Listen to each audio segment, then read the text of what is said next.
ओम नमो भगवते वासुदेवाय नमः। आप सभी का मेरे YouTube चैनल भक्ति सागर में पुनः स्वागत है।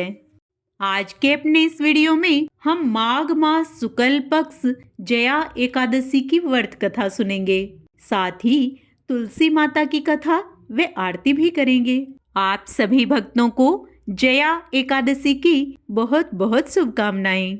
श्री हरि व माँ लक्ष्मी आप सभी पर अपनी शुभ दृष्टि सदा सर्वदा बनाए रखें।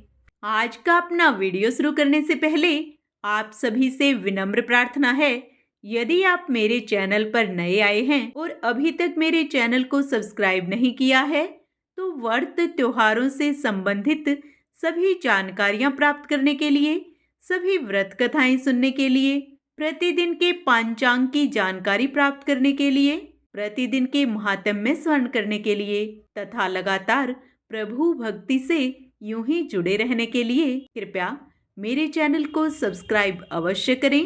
वीडियो यदि पसंद आता है तो लाइक एंड शेयर भी करें। आइए अब श्री लक्ष्मी नारायण का ध्यान करते हुए मन को एकाग्रचित करके अजा एकादशी की व्रत कथा सुनते हैं। धर्मराज युधिष्ठिर बोले, हे भगवान, आपने माघ के कृष्ण पक्ष की सटतिला एकादशी का अत्यंत सुंदर वर्णन किया।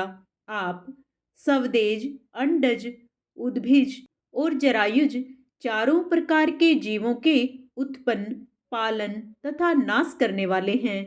अब आप कृपया करके माघ शुक्ल एकादशी का वर्णन कीजिए। इसका क्या नाम है, इसके व्रत की क्या विधि है और इसमें कौन से देवता का पूजन किया जाता है।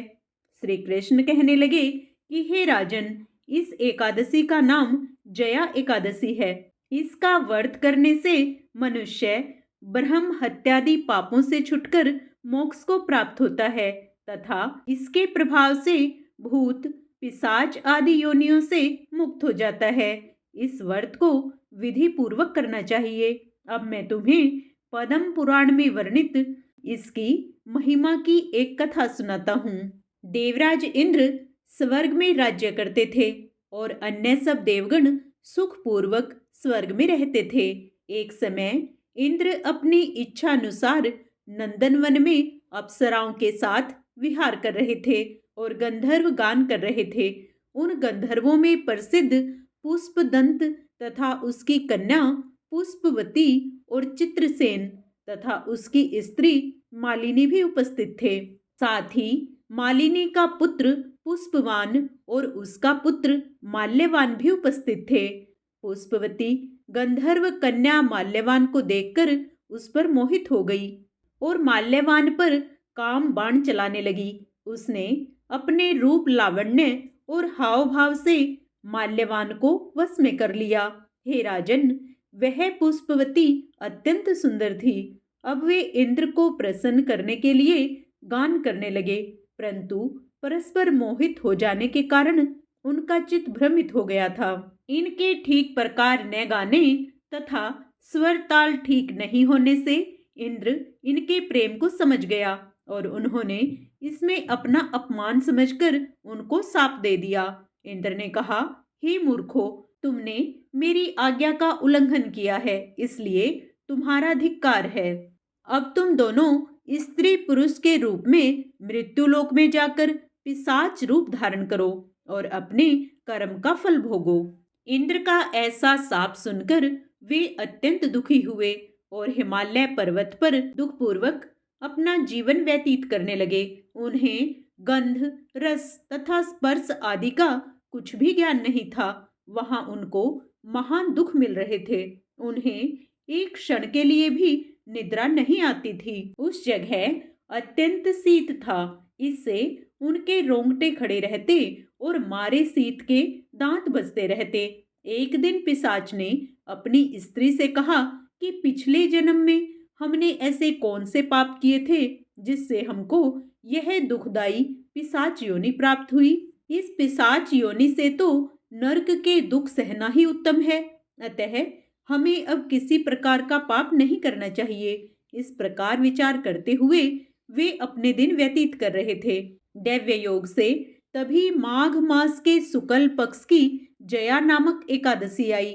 उस दिन उन्होंने कुछ भी भोजन नहीं किया और ना कोई पाप कर्म ही किया, केवल फल फूल खाकर ही दिन व्यतीत किया और सायंकाल के समय महान दुख से पीपल के वृक्ष के नीचे बैठ गए। उस समय सूर्य भगवान अस्त हो रहे थे। उस रात को अत्यंत ठंड थी। इस कारण वे दोनों शीत के मारे अति दुखित होकर मृतक के समान आपस में चिपटे हुए पड़े रहे। उस रात्रि को उनको निद्रा भी नहीं आई। हे राजन, जया एकादशी के उपवास और रात्रि के जागरण से दूसरे दिन प्रभात होते ही उनकी पिशाच योनि छूट गई। अत्यंत सुंदर गंधर्व और अप्सरा की देह धारण कर सुंदर वस्त्राभूषणों से अलंकृत होकर उन्होंने स्वर्गलोक को प्रस्थान किया। उस समय आकाश में देवता उनकी स्तुति करते हुए पुष्प वर्षा करने लगे। स्वर्गलोक में जाकर इन दोनों ने देवराज इंद्र को प्रणाम किया। इंद्र इनको पहले रूप में देखकर अत्यंत आश्चर्यचकित हुआ और पूछने लगा कि तुमने अपनी पिशाच योनि से किस तरह छुटकारा पाया, सो सब बतलाओ। माल्यवान बोले कि हे देवेंद्र, भगवान विष्णु की कृपा और जया एकादशी के व्रत के प्रभाव से ही हमारी पिशाच देह छुटी है। तब इंद्र बोले कि हे माल्यवान, भगवान की कृपा और एकादशी का व्रत करने से न केवल तुम्हारी पिशाच योनि छूट गई, वरन हम लोगों के भी वंदनीय हो गए, क्योंकि विष्णु और शिव के भक्त हम लोगों के वंदनीय हैं। अतः आप धन्य हैं। अब आप पुष्पवती के साथ जाकर विहार करो।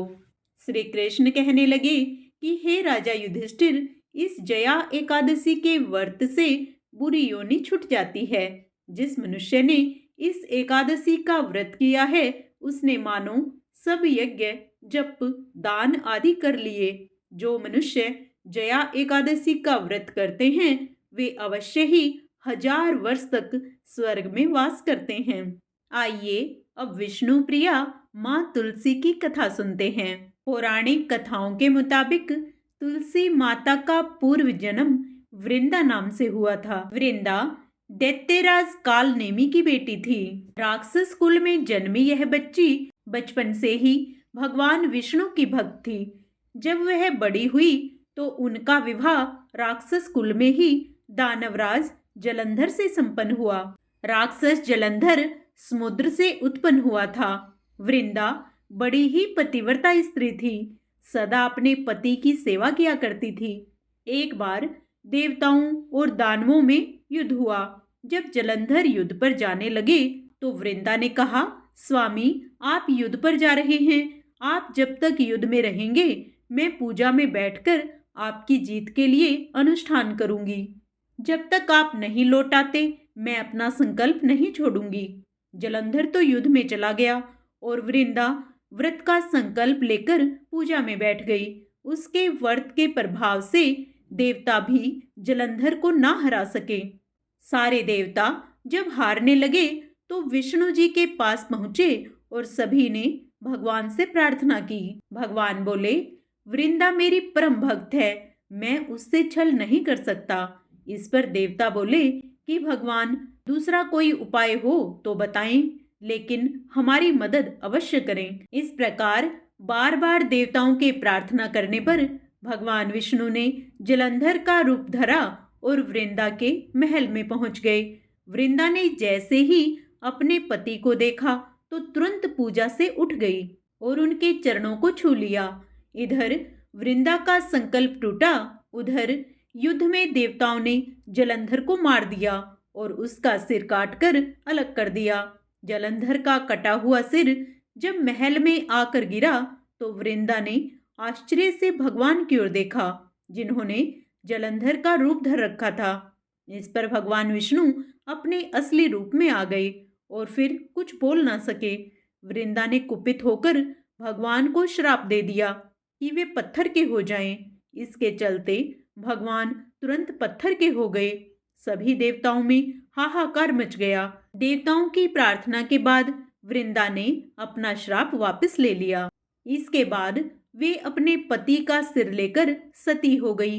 उनकी राख से एक पौधा निकला। तब भगवान विष्णु ने उस पौधे का नाम तुलसी रखा और कहा कि मैं इस पत्थर रूप में भी रहूंगा, जिसे सालिग्राम के नाम से तुलसी जी के साथ ही पूजा की जाएगी। इतना ही नहीं, उन्होंने कहा कि किसी भी शुभ कार्य में बिना तुलसी जी के भोग के पहले कुछ भी स्वीकार नहीं करूंगा। उसी समय से तुलसी की पूजा होने लगी। कार्तिक मास में तुलसी जी का विवाह सालिग्राम जी के साथ किया जाता है। साथ ही देव उठावनी एकादशी के दिन इसे तुलसी विवाह के रूप में मनाया जाता है। जय तुलसी माँ। आइए अब हर व्रत कथा के अंत में सुनी जाने वाली लपसी और तपसी की कथा सुनते हैं।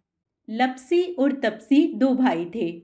इनमें लपसी सवा सेर लापसी बनाकर भगवान को भोग लगाकर खुद खा लेता था, जबकि तपसी भगवान की तपस्या में ही लगा रहता।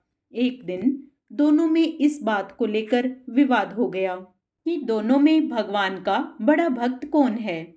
लपसी ने कहा कि सवा सेर लापसी का भोग लगाने पर वह बड़ा भक्त है और तपसी तपस्या करने की वजह से खुद को भगवान का बड़ा सेवक मानता था। तभी वहां से गुजर रहे नारद मुनि ने उन्हें देख लिया। पूछने पर उन्होंने अपने विवाद का कारण उन्हें बताया।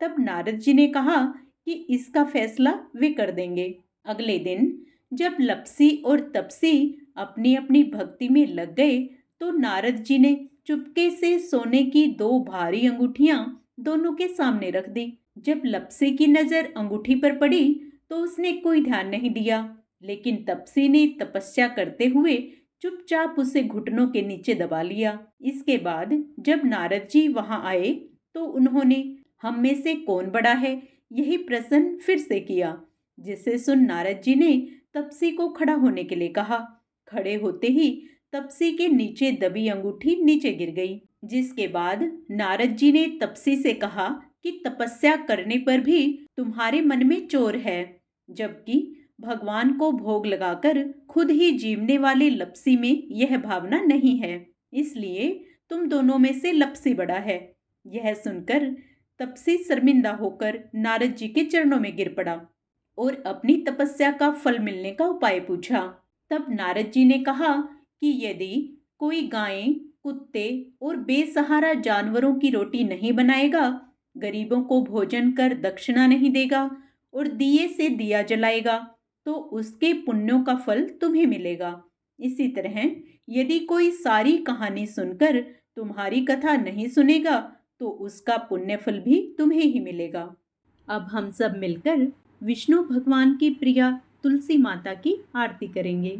तुलसी महारानी नमो नमो, हरि की पटरानी नमो नमो।